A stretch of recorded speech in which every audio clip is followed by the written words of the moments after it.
નમસ્કાર વિદ્યાર્થી મિત્રો, સ્વાગત છે તમારું YouTube ચેનલની અંદર. ધોરણ 10 ની અંદર ગણિત વિષયમાં આપણે અલગ અલગ જે વિડીયોઝ જોઈએ છે એની અંદર પરીક્ષા માટે ખૂબ જ ઉપયોગી થાય તો આ દરેક જે દાખલાઓ છે દાખલાઓની આપણે ચર્ચા કરશું. તો વિડીયો અંત સુધી જોજો. વિડીયો ગમે તો લાઈક કરજો અને તમારા મિત્રો પણ વિડીયો શેર કરજો. દરેક દાખલાઓની સમજ મેળવેલી છે આવનારા દરેક પેપરની અંદર તમને એ ઉપયોગી થશે. બરોબર, જે પરીક્ષાઓ છે એમની અંદર પણ ઉપયોગી થશે. તો આજે આપણે પેલું જે પ્રકરણ છે વાસ્તવિક સંખ્યાઓ એ ગણિતની અંદર આવે છે, જેમાં અલગ અલગ ઉદાહરણો છે. ઉદાહરણો પાઠ્યપુસ્તક આધારિત છે. એ બધા ઉદાહરણોની સમજ મેળવી લેવા છે. બીજા પણ જે સ્વાધ્યાય આધારિત વિડીયોઝ છે એ પણ મુકાય છે, તો એ પણ તમે જોઈ લેજો, ન જોયો હોય તો. બરાબર, ચાલો તો શરૂઆત કરીએ આપણે. પહેલું ઉદાહરણ આપણે આપ્યું છે કે કોઈક ધન પૂર્ણાંક n માટે 4 ની n ઘાતનો છેલ્લો અંક શૂન્ય હશે કે કેમ તે નિર્ણય કરો. હવે ધન પૂર્ણાંક કીધો છે, બરોબર, અને એ ધન પૂર્ણાંક સંખ્યા આપણે ધારી લીધી છે n. તો એનો 4 ની ઉપર 1 2 3 4 6 એ રીતના કોઈ પણ n સંખ્યા મૂકીએ તો એનો છેલ્લો અંક શૂન્ય હશે કે કેમ એ નિર્ણય કરવાનો છે. તો આપણે લખી શકીએ કે જો કોઈ ધન પૂર્ણાંક n માટે સંખ્યા 4 ની n ઘાતનો છેલ્લો અંક શૂન્ય હોય તો તે 5 વડે તો વિભાજ્ય હોય. બરાબર, શું કામ 5 વડે વિભાજ્ય હોય? તો કે 4 ની તમે વધારેમાં વધારે જેટલી ઘાત કરતા જાવ છો, બરાબર, તો એ ઘાત ક્યારે થાય છે? તો કે 4 ના અવિભાજ્ય અવયવ જે છે એમાંનો એક 5 હોવો જોઈએ. એ શક્ય નથી, કારણ કે 4 ની n ઘાત છે એ 2 ની ઉપર 2 નો વર્ગ લખી શકીએ, એટલે 2 નો વર્ગ એટલે 4 થઈ જાય. એટલે 2 નો ઉપર 2 ની n ઘાત લખી શકીએ. આથી 4 ના n ઘાતના અવયવી ક્રમમાં એક જ અવિભાજ્ય પૂર્ણાંક કયો મળે? 2. બરાબર, 5 તો મળે એવું શક્યતા નથી. ખાલી કયો મળે છે? વિભાજ્ય પૂર્ણાંક 2 જ મળે છે. આથી અંકગણિતના મૂળભૂત પ્રમેયની અનન્યતાના શરત અનુસાર આપણે નક્કી કરી શકીએ કે 4 ની n ઘાતના અવયવી ક્રમમાં 2 સિવાય બીજી કોઈ અવિભાજ્ય સંખ્યા નથી. બરોબર, માટે કોઈ પ્રાકૃતિક સંખ્યા n એવી ન મળે કે જેના માટે 4 નો n ઘાતનો અંતિમ અંક શું હોય? શૂન્ય હોય. જો 5 મળતું હોય તો અંતિમ અંક છે ને એ શૂન્ય થઈ જાય, પણ અહીંયા આપણે 5 મળતું નથી.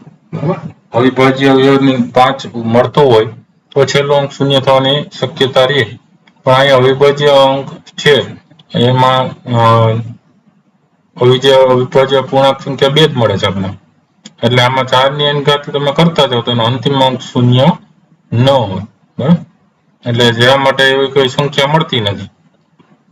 ચાલો ત્યાર પછી બીજું ઉદાહરણ જોઈએ કે અવિભાજ્ય અવયવીકરણ પદ્ધતિથી 6 અને 20 નો ગુસા અને લસા શોધવાનો છે.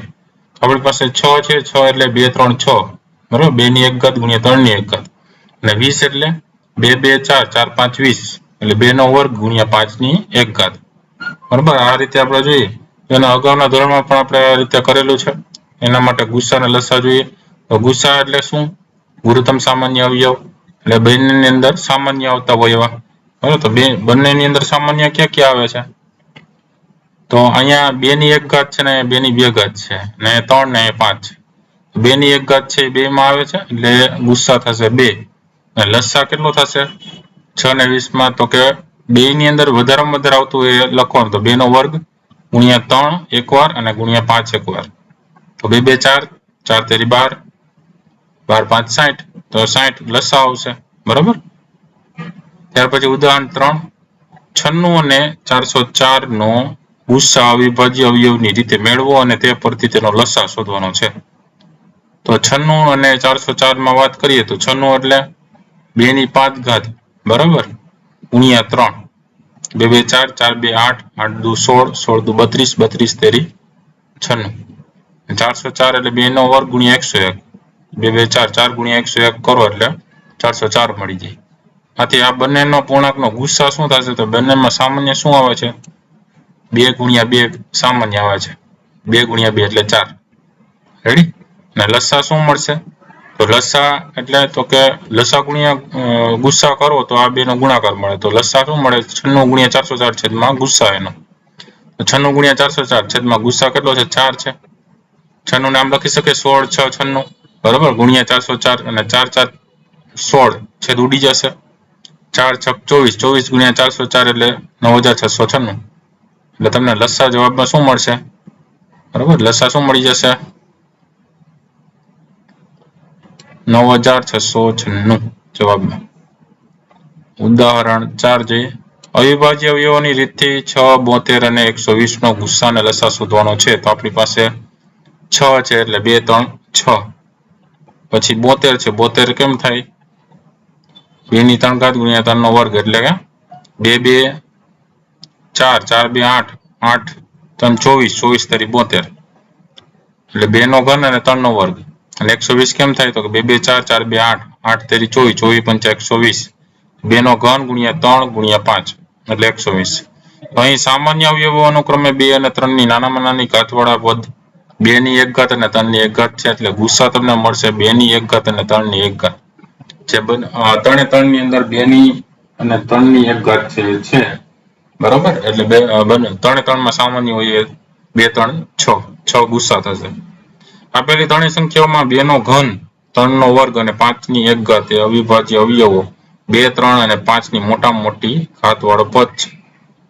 તો લસા શું થશે? તો લસા થશે 6 72 120 માં 2 ની 3 ઘાત ગુણ્યા 3 નો વર્ગ ગુણ્યા 5 ની 1 ઘાત એટલે 2 2 4, 4 2 8, 8 તેરી 24, 24 તેરી 72, 72 પંચા 360, બરોબર. આ રીતે ગુસ્સા તમને મળશે 360, લસા તમને મળશે 360, ગુસ્સા થશે 6 અને લસા થશે 360, બરોબર. અહીંયા તમે જોઈ શકો છો કે આનો ગુણાકાર છે એ ગુસ્સા ગુણ્યા લસાનો ગુણાકાર નથી, એટલે ત્રણ સંખ્યાનો ગુણાકાર તેમના ગુસ્સા અને લસાના ગુણાકારને સમાન ન પણ હોય એવું પણ બને. બે સંખ્યાની અંદર થાય છે, ત્રણ સંખ્યામાં ન પણ બને, બરોબર છે. ચલો ત્યાર પછી હવે વાત કરીએ આપણે ઉદાહરણ નંબર 5 ની. સાબિત કરો કે વર્ગમૂળ 3 એ અસમય સંખ્યા છે.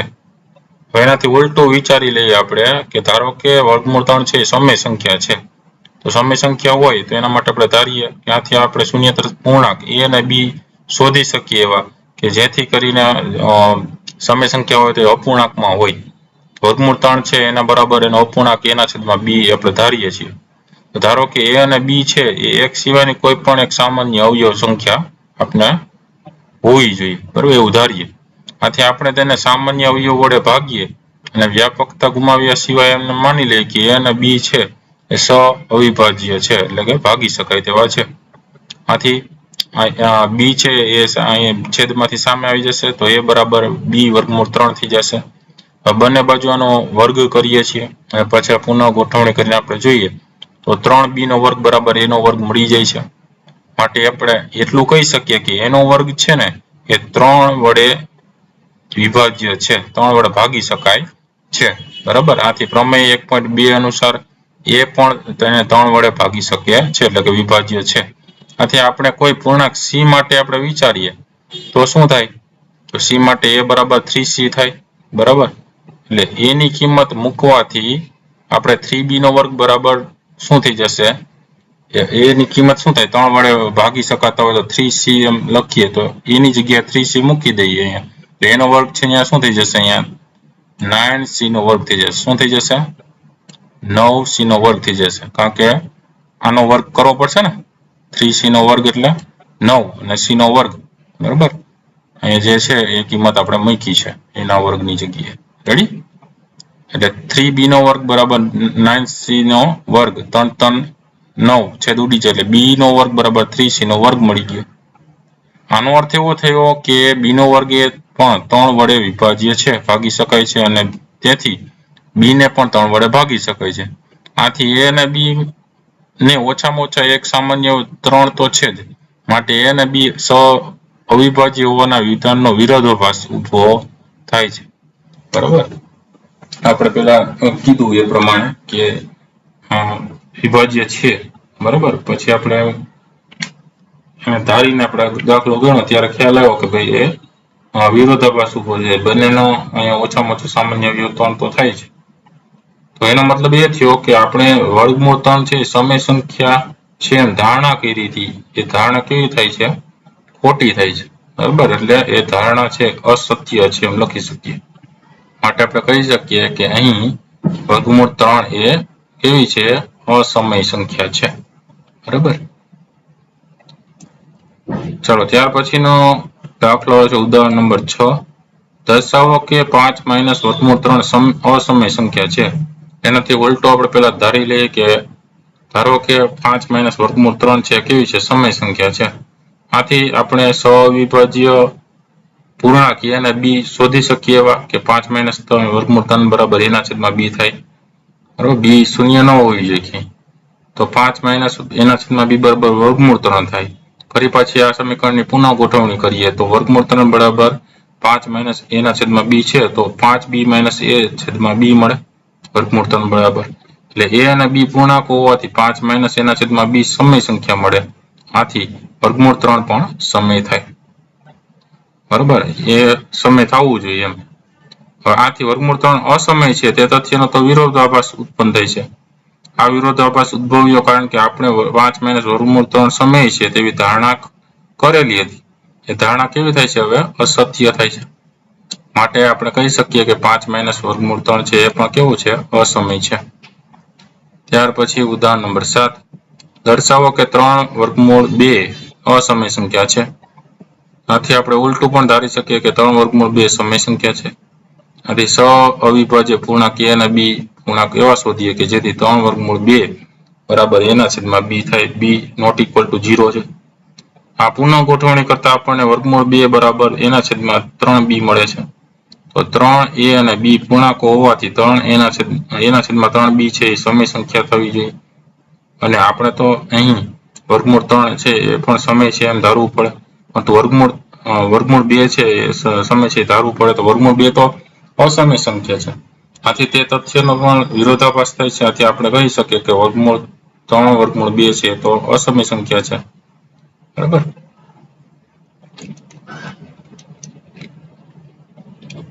તો આવા અલગ અલગ દાખલાઓ છે. બરાબર. આ દાખલાઓના આધારે તમને ખ્યાલ આવશે કે કઈ રીતથી આપણે દાખલાઓ ગણવા જોઈએ.